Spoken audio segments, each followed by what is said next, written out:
I don't like doing my own home repairs, and when I made some videos that honestly show how much I don't like it, they seem to help a lot of other guys like me.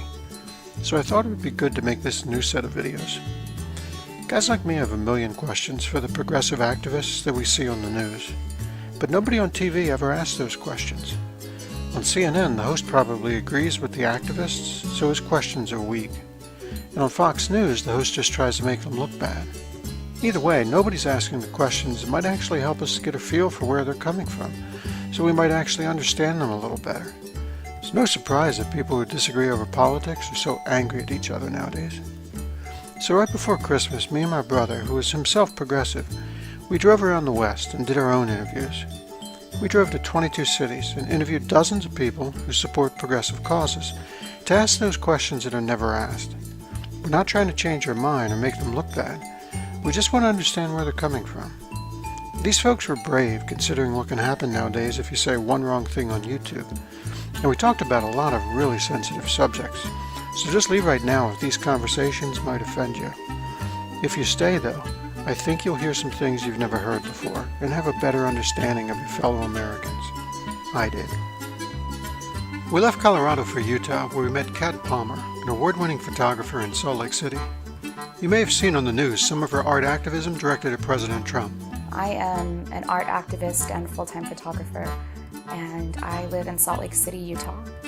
As soon as I realized I had a platform for what I do and that people were listening, I decided I needed to do something with it, and that started my art activism. My most recent project was titled Go Home Trump, and we assembled 113 people dressed in all white to spell out Go Home Trump on the lawn of the state capitol. And it was significant because Trump was coming to our state the next day, and he shrunk by 78%. He shrunk our monuments and sold our sacred native land and part of our national parks to oil. And that was significant. The Utah people have been speaking out against this. The native tribes that I'm friends with have been speaking out against this. We do not feel like our voices are being heard. Right now, we have a president that hasn't stepped foot on this land, who's never visited this land. And it was one of the last things Obama did before he left office. And his people researched it for years. It wasn't just a flight thing that he did. But our land is sacred here in Utah. And it went viral, which is what we wanted it to do. We wanted to send a clear message. The rest of the nation and the rest of the world sees Utah and they think we voted for Trump. They think that we put him in office. We are looked at as a red state. And Salt Lake City is inherently blue. We have an openly gay mayor. We're voted time and time again as an LGBTQ plus friendly city. We are not all red. And we wanted to send that message because we feel that the rest of the nation thinks that we support this person in office, but there's a huge part that doesn't, and our voices aren't being heard. We are involved on every level, and yet our voices aren't being heard. Okay. Now, the last thing I want to do is give anybody gotcha questions. Sure. But I do know that there are arguments in favor of what President Trump did. Mm-hmm.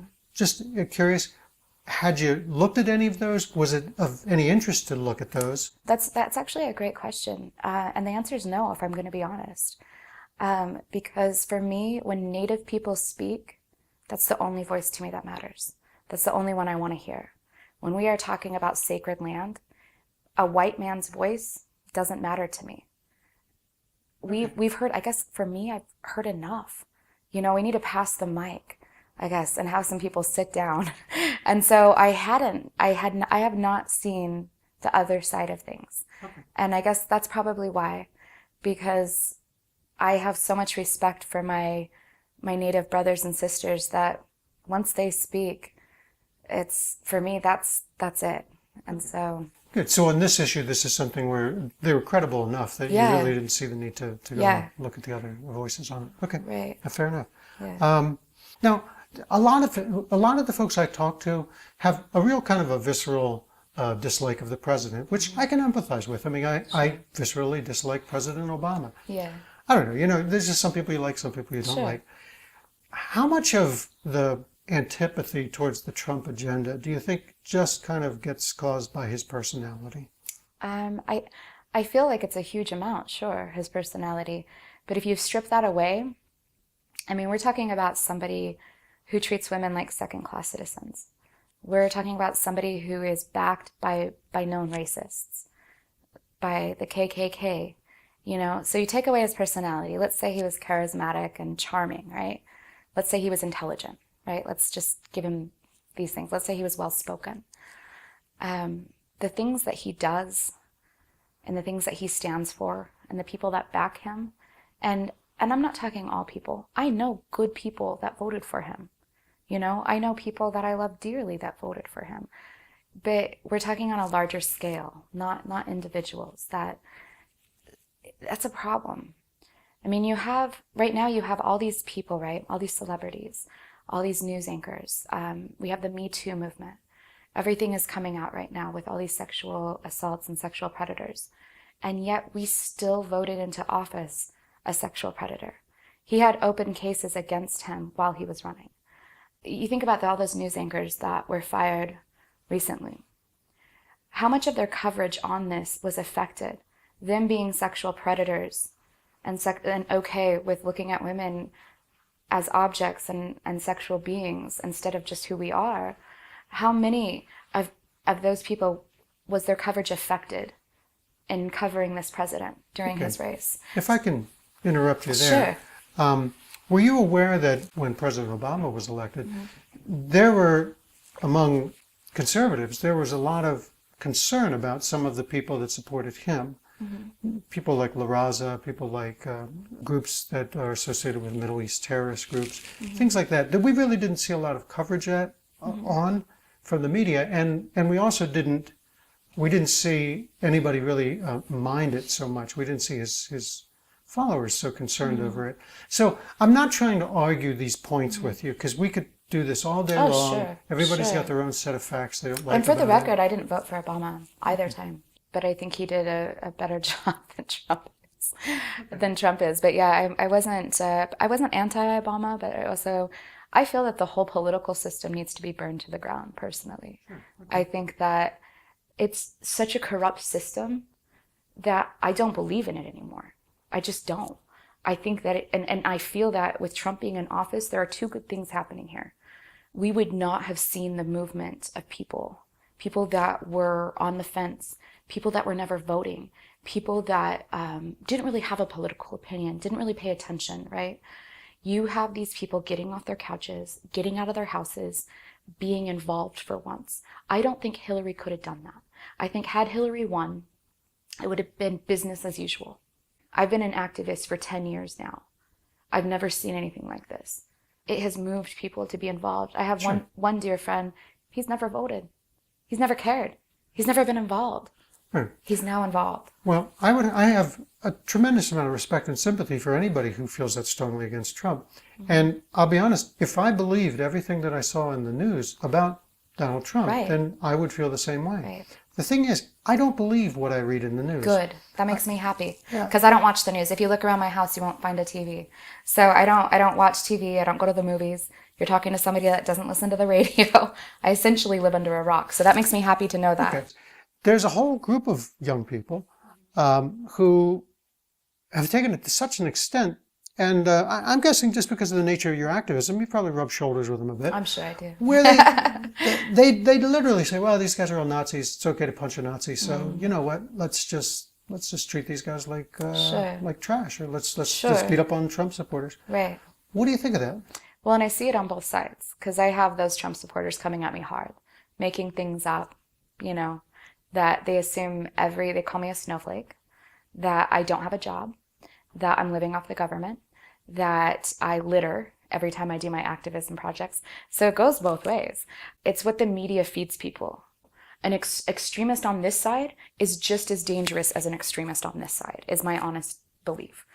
People feel like social justice warriors, right, on their keyboard. They're hiding behind a screen. They're on their keyboard. Would they say those exact same things to my face, like this, sitting down? If we sat down and had a conversation, would you be screaming those things at me? Would you be assuming those things about me? Do you know that I have a really good paying job? Do you know that I've never accepted any help from the government as far as I've had no health insurance for 9 years? I've paid cash for everything.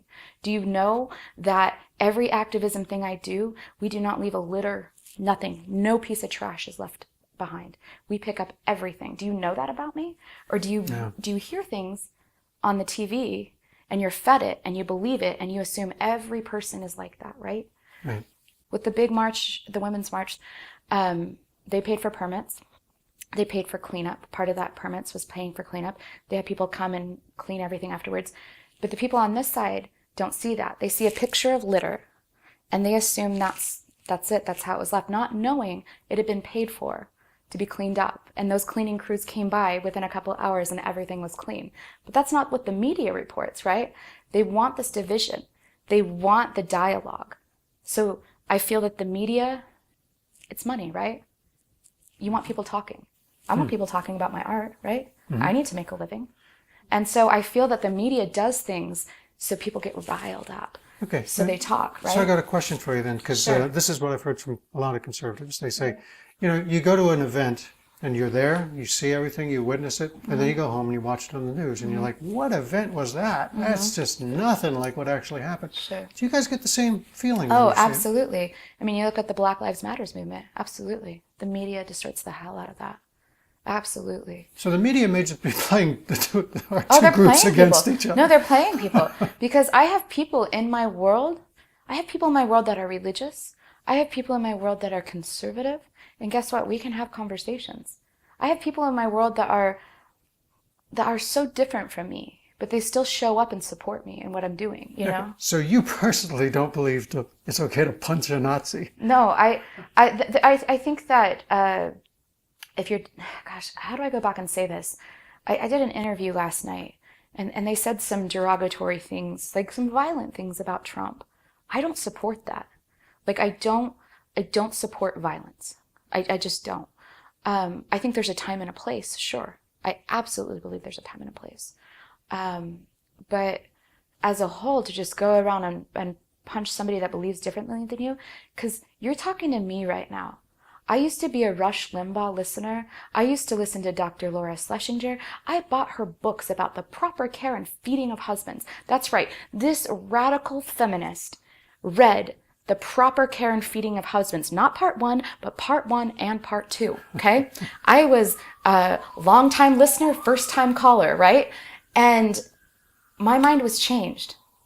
My mind was what changed. changed? Tell me about that. That's fascinating, because I went exactly the opposite direction. My mind was changed. I came out of the closet. Oh, okay. That was a huge part of for me. Okay. I used to be incredibly religious. Married in the LDS temple at age 18. I guess also I shut my TV off. I shut my radio off. I turned it off. I stopped listening. I had all this stuff coming at me, right? All the time. And I was believing it, and I was feeding into it. And I was believing everything Rush Limbaugh said about the other side. And now I am the other side, right? And I bought into all of it. Okay, so, well, you're very familiar with all the criticisms, right? Sure. So, I used to be that criticism. I used to be anti-Planned Parenthood.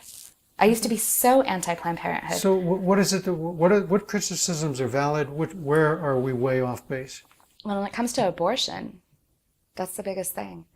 Having a bunch of old white men sit in an office and decide what I get to do with my uterus is huge. Right, but there's counter arguments to it. But they're not pro-life. They're pro-birth.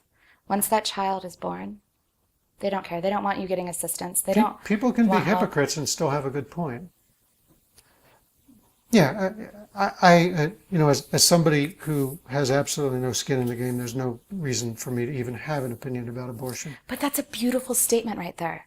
That is a beautiful statement, and I so wish that more guys would come out and just say that, because they don't understand all their circumstances, and they have so many opinions about my body. And when we can just let people make their decisions. Am I a fan of late-term abortion? No. Only as medically necessary. I had a friend who, she was a very religious, conservative woman and had to have a late-term abortion. She had twins. and she's married, but the babies weren't going to live, and the mom was dying. It was the hardest decision she ever had to make. In those situations, it needs to be legal, you know? And people say, well, federal funds don't go towards it. It's incredibly expensive. The longer you wait, the more expensive it is. So usually people on low income, they can't afford it. And that's why they keep having these babies, and these babies are being born oftentimes into poverty, into abusive, neglective situations, which I don't think is okay. I don't think any child should be born neglected and abused and on drugs. I don't think it's okay to abuse children. You have these living children that are being abused, and I am not okay with that on any level. Right, but the counter argument to all of these things is that all of those are arguments that come from emotion. When the federal government decided it was responsible for feeding unwed mothers, then they ended up subsidizing something that, I mean, if you look at the stats, and again, we shouldn't argue stats. That's okay. I'm sorry. That's okay. I think it's such a good conversation. but let's not use that as an example. Sure, let's use this as an example. Sure. Nobody can argue with this. Sure. The urban renewal that built these giant high-rises, the projects, every single one of those, there's not a single one that remains in this country. There's a bunch of folks that thought they had a solution. Government got involved. All the best intentions, completely wrong prognosis. When the government can be so profoundly bad at things like that, how can you suggest that the government should get more and more involved in, for example, feeding the children of parents who are below the poverty level? And would those people rather the children starve?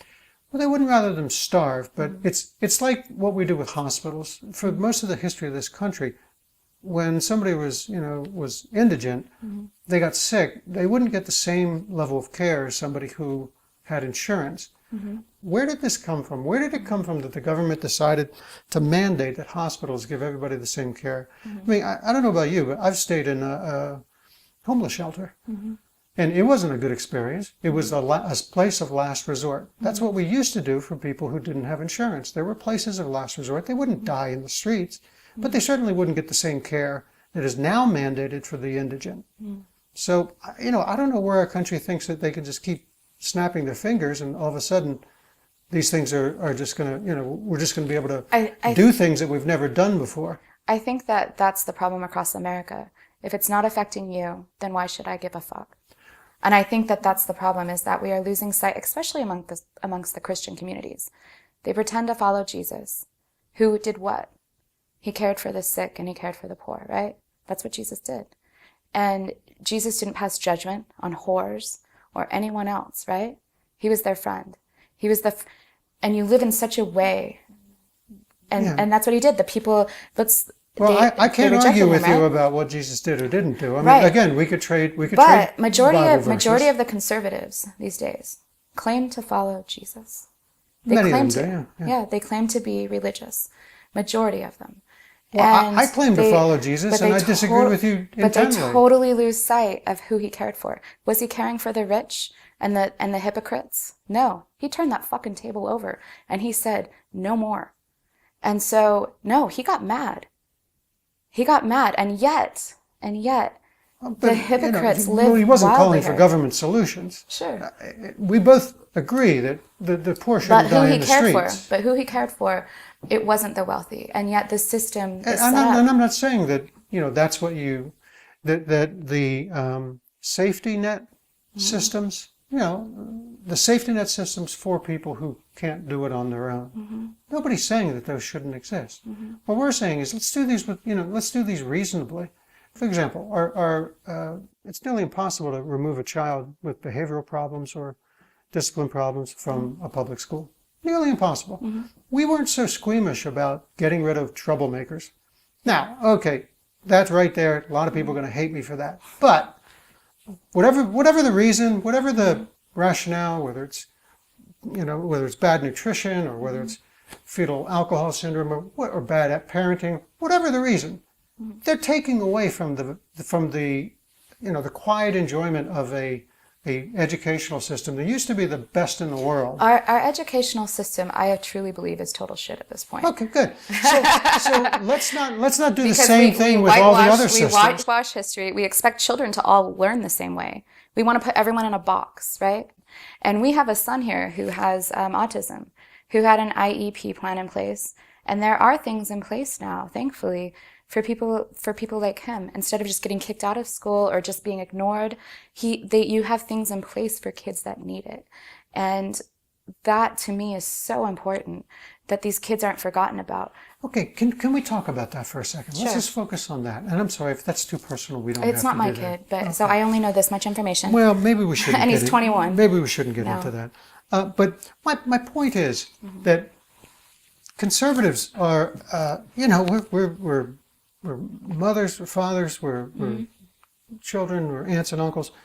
We're part of the human experience. There's room in the world for people that think like us. You know, Sure. with all the acceptance people have for bizarre lifestyles, the bizarre lifestyle to say, I really like to make America great again. Not the racism, not the sexism, not the, go work 40 hours of housework a week and then, I'll give you the back of my hand. No, none of that. And everybody seems to lump the two together as though making America great means going back to some kind of dysfunction that everybody agrees was terrible, right? But the America that had a school system that was performing well, America that had no partiality when it came to race. Well, of course, we never had that. I mean, America was built on racism and still is racist. So, I mean, when were we great? Tell me that. When were we great? Well, our school system was great. How? Our economic system was great. Well, it wasn't great for everybody. So the numbers were great. For who? For the white man? By Who was it and large, good yes. for? Okay. Yes. So we want to bring it back to being great for the white man? No, we don't. That's how I see it. I would like to see, after World War II and coming up right until the Great Society, things were going extremely well for all races in America. They were improving for all races. Once the Great Society came around, then we started seeing unwed motherhood growing up and segregation all the dysfunction was still alive then. How was it great? Well, segregation is obviously an evil, but there have been times in our history when African Americans in this country were improving economically. Those times aren't here anymore. And I'd like to ask, why aren't people asking that? The Make America Great is all about, jobs, again, that word opportunity. again needs to be there. Make America Great again. I just want to know, when was it great? When? At what time period do you feel that it was great? Okay, so your argument with this then is that by saying it was great at one point, you're just kind of dismissing all of the people for whom it wasn't great. Right. Okay. It was great for the white man. Okay. Yeah, absolutely. For women? No. For anybody of color? Definitely not. It was good for white men. And that is why we don't like that word again at all. Okay, so this is a fundamental. This is just the it's a racist statement. even if I say, it's a racist even statement. if I admit that, of course, there was dysfunction. Of course, there was things that we would never ever want to go back to. Yeah, it's absolutely a racist statement. Okay, so it was good for the white man. Okay, Yeah. so things like the good, well-performing school system. Well, I'll take your terms. For the white man, the school system that worked well for the white man. Right. How are people of color treated then? I will give you your verbiage. If the school system was great for the white man, if the pension systems and the stock market and the business growth was good for the white man, okay? All the other things you can name, family life is good for the white man, right? Real estate. If we can make those good for everyone, then I'm okay with that. Okay, good. Well, I'm okay with that. I think you would But that's not the narrative right now. But I would be okay with that. That's your assumption. Everybody assumes that because it comes out of Trump's mouth, it's like, this is exclusionary. It's only for the guys that look and act like me. With the borders and the shutting things down and how we are treating people of color right now, that's a problem. That's a huge problem. No, I have no doubt. And You're talking about like the Black Lives Matter shootings. So when you say that, but was that his platform? Was that his platform to make things great for everyone? Because he hasn't done things to make things great for everyone. I don't. Right? I beg to disagree. Okay. He has never. I mean, when he says Mexican is not a race. Mexican it's a population that lives to the south of us, who are the primary people who come here illegally. There's no race involved in that. My children are part Mexican, so I take this incredibly personal. Okay. I was married into a Mexican family for 15 years, and the way that he talks about my family is really important to me, and how they feel when he talks about them. Okay, and I'm glad you so- brought that up, because the question I want to ask, okay, I've watched the video over and over again, and I know the guy's inelegant. He made it sound like he was saying all Mexicans are rapists, right? Do you believe that's what he said? I believe that he's incredibly racist, and he isolates already marginalized groups, right? That's not making America great again. Okay, so all of the pro sports players that he has supported, befriended, gone carousing with, been best buddies with for the last 30 years. Do you know what that is called? What's that called? Tokenization. It's tokenizing. To say, hey, I have a black friend, so I'm not a racist. Hey, my kids are part black, How do you conclude so I'm that? not a racist. How do you conclude right? that's the way it is in Trump's? I mean, would you say that Eminem treats blacks the same way? I don't know who he is. Eminem, I don't pay attention to pop culture, so that's not a thing for me. But when you tokenize people to say, hey, I'm friends with these people here, but when you're not actually doing anything on your platform, he condemned taking a knee. He condemned that. Yeah. That was a racist move. That was completely a racist move. That was one of the most respectful things that man could do to protest. You don't want people protesting and being violent in the streets, so they do it peacefully, and you still make it an issue. Okay. Well, I do disagree with the kneeling. Are you familiar with the argument that kneeling is fine on your own time? All the rest of us who have jobs, we do not get to express our political opinions on the job. So the primary argument that people have against kneeling with the NFL is, hey, I came to be entertained. I didn't come from a political statement. But And by the way, you're on the dime here. So who's doing it? Who's speaking up for these people? Who's doing it? I mean, this is exclusionary. I don't get to protest on the job. You're saying that just because nobody else is doing it, these NFL players should get a different set of rules than me? They should get to express their political opinions while they're making money at their job? I'm proud of them, like honestly. But they're doing something that I don't get to do. That's not my problem. Okay. Fair enough. Fair enough. That's not my problem. That you don't get to do it. And would you? If you didn't have the job, No, would you stand up? I wouldn't. No. Would you stand up for the Black Lives Matters movement? Not at my job, no. No, Because I value my job too let's much. say that you have an awesome job. Let's say you have a job that doesn't care. Would you actually do it? Would you Stand up for stuck it Black up? Lives Matter? Yeah. Yes, especially for Castillo. Yeah. Unbelievable. Unbelievable. Yeah, they're so stupid. Patrick Harmon here in Salt Lake City. Yeah. I mean, there's been some atrocities that have happened, right? So let's say your job didn't matter. Would you speak up? Let's say it was your people that people were coming after, and you're watching it day in and day out, and you're watching your people die. Let's say it was your wife. Let's say it was your kids. Would you speak up for them? If it was you it was happening to, would you speak up for them? Yes, of course. No matter what. Well, If they were taken, if they were taken from you, would you speak up for them? If it was your children? okay, I'm going to do the typical dodge, It's okay. which is to say, when I asked Jarrett Maupin about behavior, he admitted, he's the Black Lives Matter activist in Phoenix. Right. He said, of course, there's a component of behavior in the people who have the bad outcomes. Sure. With Castillo, I mean, that's, who knows why that was just idiotic, right? It was awful. But there is a component of behavior that I think you ought to agree. But yes, of course. I'm talking if your family was innocently killed for the color of their skin. Yeah. You would want to speak up. Well, obviously, yes. Right. But And that's what's happening. And when people condemn it, it's not about a flag thing. It's not patriotic. It's just somebody trying to say, I don't want my people killed anymore. That's what it comes down to. I don't want my brothers and sisters killed on the streets anymore. Okay. So it's the most patriarchal thing you can do. Okay. If we are free of speech, and we live in a land of the free, and we live somewhere that's so great, why aren't we allowed to speak up? No, they're fine. We're just saying don't do it at work. Now, with your thing about would you speak up, what I would want is I would want someone to reasonably say, was this a a bad situation that got out of hand, that is just, it is a tragedy, and it is a tragedy that had nothing to do with race. And that's rarely the case. I'd like to try to distinguish that from... rarely the case.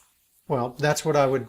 Before I would speak out, I would try to understand what the person who, did the bad shooting, it's what rarely was the going case. through So his my mind. father was a cop, and it's rarely the case.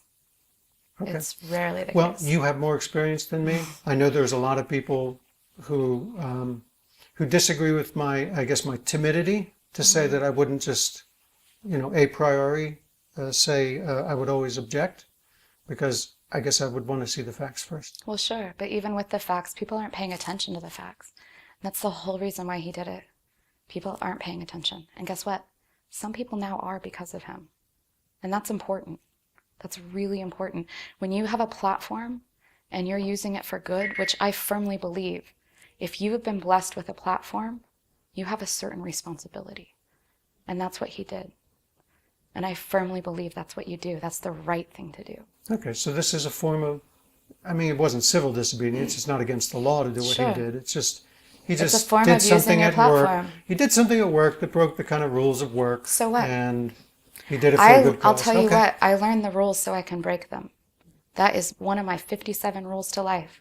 You learn the rules so you can break them. So what? There's rules. People are telling you to be in a box. So what? Why do we feel that we have to follow everything? Why are we sheep? Why have we created this society that says you have to do this, you have to do that? This is the box you must be in, and if you step outside of that box, that is not okay. You go back to your box.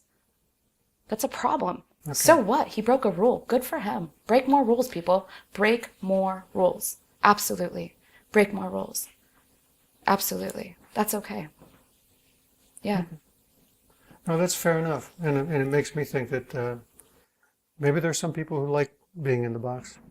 They do. It makes them uncomfortable. Think about it. Think about all the things that make you uncomfortable. Yeah, but people get uncomfortable being outside the box. There's some sort of security there, right? There's thing- security in your job. excuse There's me, security in your job. if I can stop you there. Yeah. What I meant is maybe there are people who like it in the box. Yeah. And what's that's wrong with okay. that? Are there You know not what? people? Is It's there not okay. room in this world for people who like it inside the There box? are, but why are they getting so upset with people that don't like it in the box? Why is that a thing? I'm okay with, I have my neighbors. They're all very religious, very conservative. I'm good with that. And guess what? I just spent a shit ton of money buying them stuff for Christmas, and I'm going to go deliver it to them. I'm okay with that. I'm okay with them covering their shoulders. I'm okay with them going to church on Sunday. I think they're great neighbors. They don't need to be radical like me. They don't need to have tattoos. They don't need to hang the pride flag out front. They don't need to do any of that. That's okay. They're good neighbors. Their kids play with my kids. They're great neighbors. I don't need them to be like me, but why do I need to be like them? No, Why? And I would argue that folks that like it inside the box, folks that want to play by the rules, Yeah. folks that don't want an ever-shifting, ever-shifting constitution, ever-shifting definition of right and wrong, etc.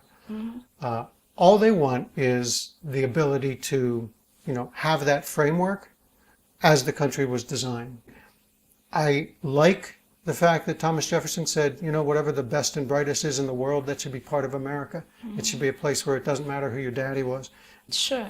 And I'm sure if he had been living in this age, he would have also said your gender, you're But this, that gets left out. you're that. Yeah. That gets left out time and time again. But what he didn't say is, and by the way, the world owes you a living, and it owes you health care, and it owes you a place to sleep. But this is why we're not the greatest nation. This is why other nations are excelling. No, I disagree with 100%. Yeah. When can you agree to disagree. when you live inside the box, what you're saying is, I'm responsible for it all. And I would argue that's what our Trump supporters are saying. I'm responsible for it all. Look, I'm not going to stop you from doing what you want to do. I'm responsible for it. Don't ask me to pay for your type of... As long as it doesn't affect them, right? No. We're just saying all of your, whatever, when the hippies headed to the hills of Wyoming in the 60s, they discovered diseases hadn't been around for hundreds of years. All the Trump supporters are saying, don't make us pay for your hospital bills. If you're going to do stuff like that, if you're going to live outside the box, take the consequences. Don't ask for us to pay for them. Yeah. Again, these are people that follow Jesus. So again, these are people that claim to follow a person that took care of the poor and afflicted, but yet they are the biggest hypocrites. So, well, how is it? Okay, we're arguing details now. I don't make the connection between the two. I think you can be both, but I really appreciate your time. thank you. Thank you so much. No, It was it a great was good. conversation. It was good. Thank you. So ends this interview in the Drive to Understand series. When you hear a lengthy conversation like ours, you can see that Kat Palmer isn't a snowflake, and I'm not a Nazi. We're people with different life experiences who, in the end, can defend the lessons we've each drawn from life without beating each other up about it. Maybe that's why we see so little of this on the traditional media, who, after all, will get better ratings if they show us as enemies instead of just folks who disagree. I hope you may want to support this series by liking the video and subscribing to the channel. Thanks.